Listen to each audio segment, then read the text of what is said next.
Tulostamalla parkkikiekon puoleen kokoon saa kätevästi mukana kulkevan parkkikiekon. Leikataan se taas irti.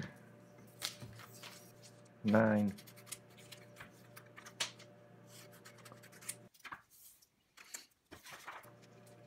Ja vielä leikataan kiekko-osa irti. En viitsi tehdä tästä nyt ihan täydellistä ympyrää.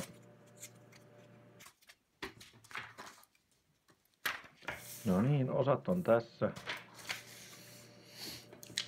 Leikataan vielä tuo aikaikkuna tähän.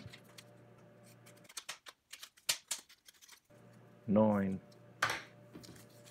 Nyt kun osat on tässä, niin periaatteessa voi tehdä ihan tavallisesta klemmarista tuon kiekko-osan ja kansiosan välisen akselin.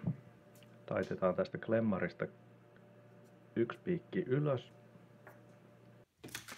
ja painetaan se näiden osasien läpi. Näin. Ja vielä tämän kannen läpi. Näin. No niin, meillä on valmis kiekko tässä, mikä kulkee kätevästi sitten mukana, jos esimerkiksi lainaa autoa eikä laina-autossa ole kiekkoa mukana.